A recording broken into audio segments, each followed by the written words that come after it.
اس ہندوستان کی زمین میں خواجہ خواجگاہ معین الملت والدین نے اس ہندوستان کی زمین میں جب اللہ کے ذکر کا نعرہ بلند کیا تو اللہ رب العزت نے ان کو یہ مرتبہ عطا فرمایا کہ یہ سلطان الہند ساری دنیا میں غریب نواز کے نام سے جانے جاتے ہیں. تو یہ انعام اللہ رب العزت نے عطا فرمایا. تو جو جس انداز سے ذکر کرے اللہ رب العزت کا انعام بھی ویسا ہی ہوتا ہے. زہد الانبیاء شیخ الاسلام والمسلمین نے بھی اللہ کا ذکر کیا, بابا فرید الدین کے نام سے جانے گئے. یعنی اگر کوئی بندہ اللہ کا ذکر کرے تو اس کی شہرت کے لیے, اس کی ولایت کے چرچے کے لیے کسی سوشل میڈیا کی ضرورت نہیں, کسی الیکٹرانک میڈیا کی ضرورت نہیں, کسی اخبار کی ضرورت نہیں. اللہ رب العزت کا اگر بندہ ذکر کرے تو اس ذکر کی برکت سے اللہ رب العزت اس کو ایسی شہرتیں عطا فرما دیتا ہے کہ ہندوستان میں یہاں جتنے بھی لوگ بیٹھے ہوئے ہیں, کوئی بنگال سے آیا ہے, کوئی بہار سے آیا ہے, کوئی مدھیہ پردیش سے, کوئی مہاراشٹر سے, کوئی چھتیس گڑھ سے, ہندوستان کے الگ الگ حصوں سے آئے ہو تم یہاں, تمہارا غریب نواز سے کوئی اور رشتہ نہیں ہے, تمہارا غریب نواز سے ایمانی رشتہ ہے, روحانی رشتہ ہے. سلطان الہند نے زمین پر اللہ کا ذکر کیا, اللہ نے پھر سلطان الہند کو یہ انعام عطا فرمایا کہ تمام مخلوق خدا میں غریب نواز کو مشہور کر دیا. یہاں مسلمان بھی ہیں, یہاں غیر مسلم بھی ہیں, تمام مذاہب کے لوگ آتے ہیں. ارے بنداؤ, صاحب و محتاج و غنی ایک ہوئے, ان کے دربار میں پہنچے تو سبھی ایک ہوئے, ہم ہوئے, تم ہوئے کہ میر ہوئے, انہی زلفوں کے سب اسیر ہوئے. تو سلطان الہند نے ذکر کیا, اللہ رب العزت نے ان کے ذکر کو یہ عظمت عطا فرمائی کہ 850 سال بیت گئے غریب نواز کو دنیا سے رخصت ہوئے, لیکن آج بھی ہر عاشق یا غریب نواز, یا غریب نواز, یا غریب نواز, یا معین الدین, سلطان الہند کے نام کی مالائیں جپتا ہے, وظیفے پڑھتا ہے. اب جو خاص بات میں آپ کو بتانا چاہتا ہوں وہ یہ کہ بابا فرید الدین مسعود گنج شکر کے ذکر کی اپنی شان, نظام الدین اولیاء سلطان المشائخ محبوب الہی نے بڑا شاندار ذکر خدا کیا, ان کی اپنی شان.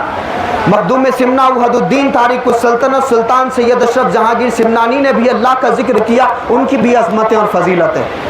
روئے زمین کے تمام اولیاء صوفیہ, چاہے وہ امیر خسرو ہو, چاہے حضرت خواجہ نصیر الدین محمود روشن چراغ دہلی ہو, یا خواجہ سید محمد حسینی بندہ نواز گیسو دراز ہو, روئے زمین کے تمام اولیاء نے جب اللہ کا ذکر کیا تو ان کے ذکر کے انداز اور ان کے ذکر کے طریقوں پر اللہ رب العزت نے ان کو عظمت, مقام اور مرتبہ عطا فرمایا. لیکن احاطہ نور میں بیٹھے ہوئے غریب نواز کے عاشقوں, میں آپ کو بتا دوں کہ روئے زمین کے تمام ذاکرین کا, تمام اولیاء کا ذکر ایک طرف, لیکن جس طرح سے رسول اللہ کے نواسے نے اللہ کا ذکر کیا ہے شروع سے لے کر آخر تک, آج تک اور ہم سے لے کر قیامت تک, اس انداز سے نہ کوئی ذکر کر سکتا ہے اور نہ کسی نے ذکر کیا ہے. کیونکہ آقا حسین نے صرف مجلس میں نہیں, صرف تنہائی میں نہیں, صرف اکیلے میں نہیں, بلکہ سرکار امام علی مقام نے اس وقت بھی ذکر کیا جب ان کی گردن کو نیزوں پر چڑھا دیا گیا تھا,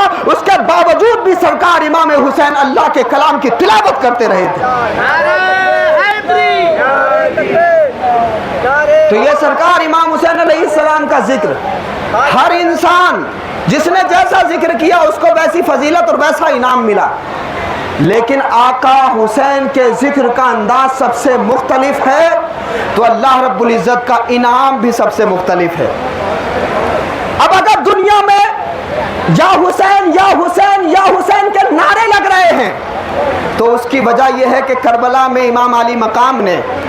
اللہ رب العزت کا ذکر کیا, جب گردن کاٹ دی گئی, شہید ہو گئے, تو سرکار امام حسین علیہ السلام کے مبارک سر کو نیزوں پر چڑھایا ظالموں نے. تاریخ بتاتی ہے کہ امام علی مقام اس نیزے کی نوک پہ قرآن مجید کی تلاوت کر رہے تھے. تو لوگوں, حسین کا ذکر اس لیے بلند ہے,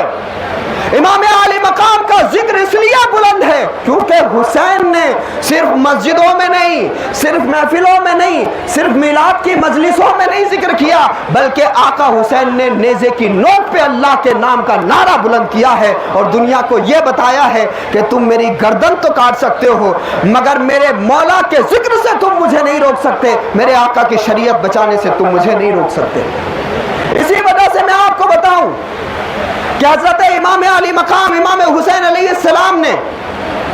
اللہ کا ذکر اس انداز میں کیا تو اللہ نے ذکر حسین کو اتنا بلند